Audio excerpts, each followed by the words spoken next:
Salut tout le monde, bon lundi, puis bienvenue à l'épisode numéro 2 du Coffee Recap.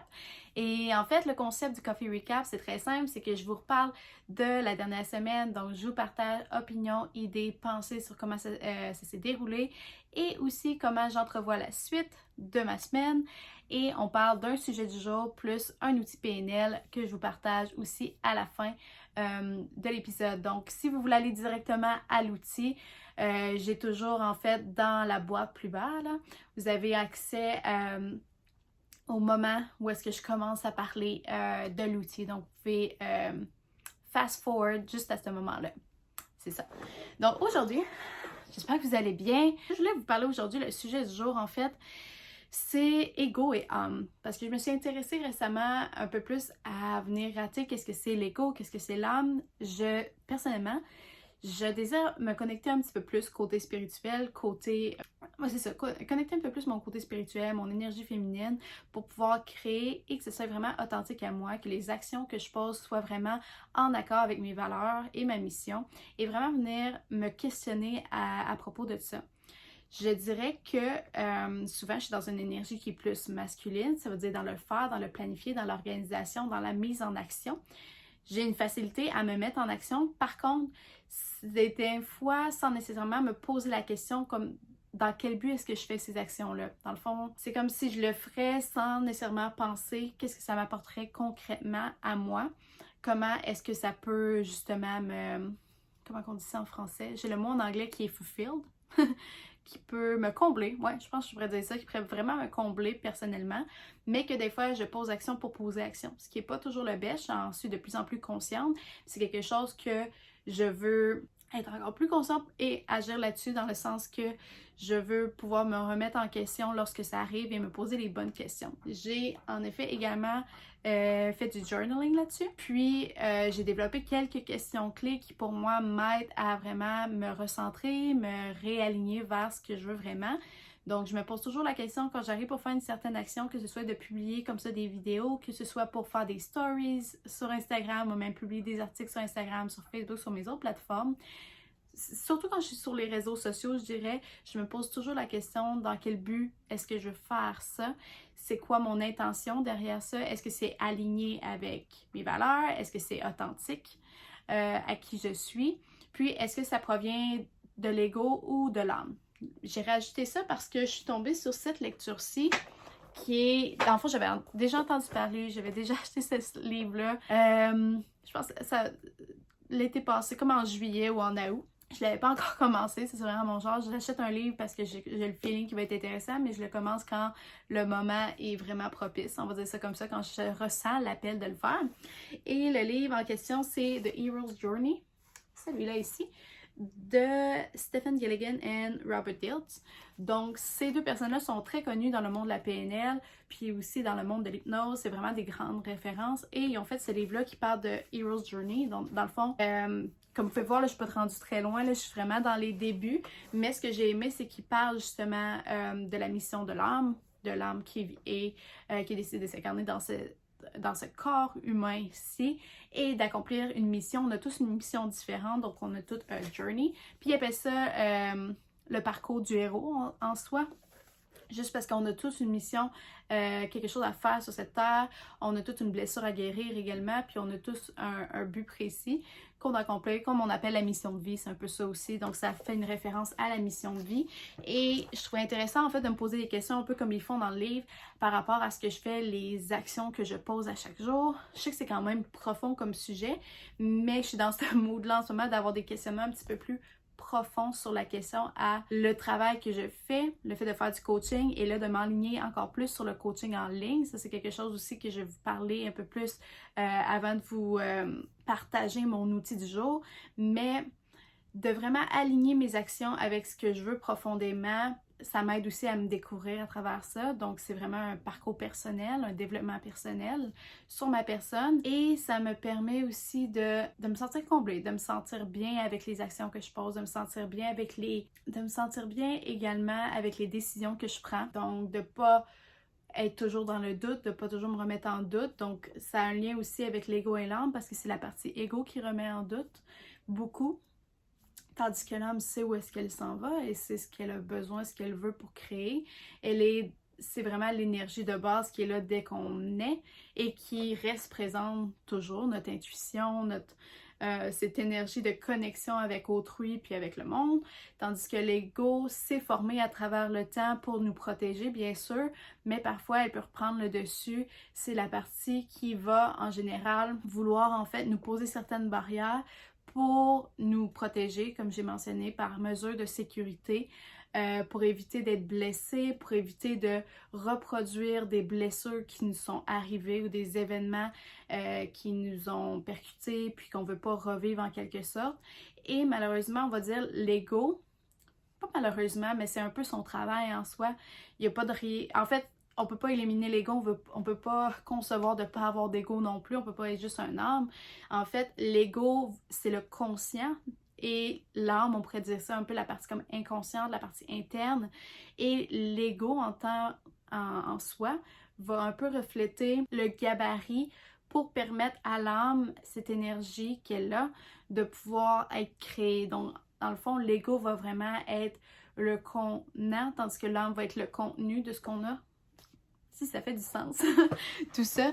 Mais c'est ça. Donc, c'est vraiment une découverte là-dessus, à savoir que l'ego et l'âme, c'est une partie de notre identité. Les deux font partie de notre identité. C'est pour ça aussi qu'on est souvent dans différentes polarités, à savoir, bon, est-ce que je devrais faire ça ou pas? Est-ce que c'est l'ego qui parle en ce moment? Est-ce que c'est mon âme qui parle en ce moment? On peut les détacher comme ça et se poser la question et discuter avec eux. C'est des exercices de PNL qu'on fait, puis moi, j'adore faire ça, oh my god! Pour ceux qui me connaissent et qui ont travaillé avec moi, c'est un exercice clé que j'adore de faire justement... conflit de polarité, ça veut dire de venir justement se détacher de ces deux personnalités-là, ou on peut dire de ces deux êtres-là, et de venir avoir une conversation avec eux pour savoir qu'est-ce qu'ils veulent, qu'est-ce qu'ils ont besoin, puis de les remercier aussi d'être là parce qu'ils font partie de nous. Mais on est l'adulte en question qui peut se détacher et prendre nos propres décisions par rapport à tout ça et de bien rester aligné. Donc, lorsque l'ego et l'âme sont alignés, c'est là qu'on crée et on prend action sur ce qui nous représente, notre pure authenticité, notre mission de vie. Mais s'ils sont désalignés, c'est là que si on prend le chemin justement de l'ego qui est désaligné, qui n'est pas aligné avec l'âme, on va prendre des décisions qui ne sont pas fondamentalement bien pour nous, mais c'est plus pour les apparences, pour ce que la société recherche de nous, pour ce que les autres vont dire, etc. Donc on n'est vraiment pas en lien avec ce que notre vérité intérieure est. Donc, avec tout ça dit, c'est en ce moment les questionnements que je me fais, les questions que je veux répondre par rapport à ça pour moi, puis aussi mon entreprise, parce qu'on peut se poser la question pour ça aussi. Dans le fond, c'est quoi ma mission à moi? C'est quoi ma mission avec mon entreprise? C'est quoi les valeurs? C'est quoi les valeurs de mon entreprise? Donc, tout ça combiné va faire en sorte que on est plus aligné, on est plus intentionnel dans le travail qu'on fait, dans les actions qu'on pose, dans qui qu'on est. Alors, c'est ça.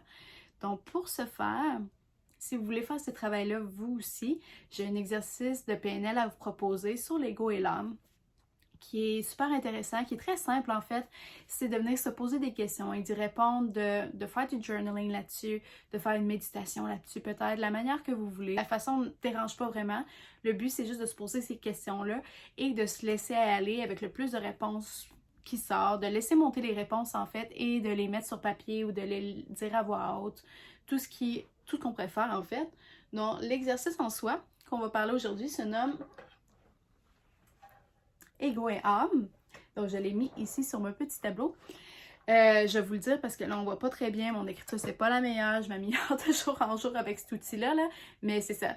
Donc en fait, Ego et âme, c'est l'exercice qu'on va faire, puis c'est des questions qu'on se pose selon 4 catégories juste ici.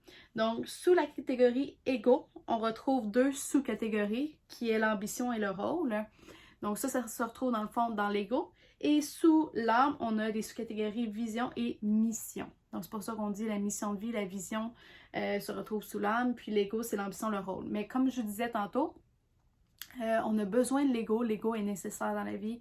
L'ego, elle a une raison d'être. Le but, c'est pas de l'éliminer, de la mettre de côté, mais de comprendre en fait son rôle, de pas être que dans l'ego, mais d'associer les deux pour qu'ils puissent travailler de pair et nous aider à accomplir notre mission de vie, notre vision de sur quoi on fait ici. D'accord? Donc, la question commence en fait avec l'ego pour se rendre jusqu'à dans l'âme, donc la partie ego pour aller jusque dans la partie âme. On peut le faire à l'envers aussi, sincèrement, tenter les deux, ça se fait. La manière qu'on l'apprend, on va dire, à l'école, qu'on nous enseigne par rapport à la PNL, c'est de partir de l'ego et d'aller vers l'âme, mais ça pourrait être super intéressant aussi de le faire à l'envers. Donc, essayez les deux, c'est vraiment à votre guise. Je vais vous montrer un peu comment moi je le fais. J'aime bien partir de l'ego, repasser à l'âme. Et ensuite de ça, je fais le chemin contraire pour voir s'il manque des éléments dans chaque case. Donc, on pourrait dire que, je vais rester ici, là, je vais essayer d'ouvrir. Je vais juste ajouter un petit détail. Et voilà. Donc, les flèches, je me trouve bien drôle, mais on a les flèches ici. Donc, 1, 2, 3 et 4. Donc ça, c'est vraiment les étapes à suivre là-dessus. Et voilà. Donc, première question au niveau de l'ambition. Quel genre de vie voulez-vous créer pour vous, pour vous-même? Donc, c'est d'y aller dans le détail, c'est d'y aller dans les éléments comme le travail, au niveau des finances. Donc, les objectifs précis pour chaque sphère de sa vie. Donc, ça, c'est vraiment par rapport, comme ça dit, l'ambition pour les différentes sphères. On pourrait dire comme autre question, j'en ai une autre ici. Quelles sont les réalisations concrètes que vous souhaitez? Donc, ça va aussi dans ambition. Quel genre de vie voulez-vous? Puis, quelles réalisations concrètes voulez-vous avoir dans chaque sphère de vos vies? Fait que c'est de décrire en détail ça, les objectifs. Ensuite de ça, c'est de se poser la question d'arriver dans la partie rôle. Quels sont les rôles que vous avez à jouer pour réaliser vos ambitions? Donc, il y a un lien avec ça aussi. Quel rôle vous devez jouer et que vous voulez jouer également pour atteindre ces objectifs-là ici. Ensuite de ça, on passe dans la partie mission. Quelle personne voulez-vous être et devenir pour contribuer au monde que vous aimez, que vous aimeriez appartenir? Donc, c'est vraiment au-delà de ça, au-delà du rôle. C'est quelle personne que vous voulez devenir pour pouvoir contribuer au monde que vous voulez contribuer. Et ensuite de ça, on monte en haut. Quelle est la contribution que vous souhaitez apporter au monde? Donc ici, comme on voit, c'est plus personnel à nous-mêmes.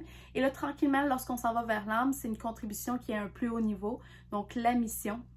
Et après ça, la vision par rapport au monde, par rapport à le reste de la population, à quel point, en fait, qu'est-ce qu'on veut contribuer à ce niveau-là. Puis comme j'ai dit tantôt, qu'est-ce qui peut être intéressant aussi, c'est de faire le chemin contraire, donc de partir de la vision et de tomber jusqu'aux ambitions. Donc on pourrait le faire dans ce sens-là aussi, comme je pense que ce serait super intéressant de le faire, parce qu'on part de plus large pour aller à très très précis, ou on part de très précis pour aller à plus large, pourquoi pas. Donc c'est des questions à se poser à ce niveau-là. Donc ici, on pourrait dire que c'est vraiment les intentions, puis ça, c'est vraiment des actions, des réalisations à faire pour pouvoir atteindre ce niveau-là. Exercice de PNL.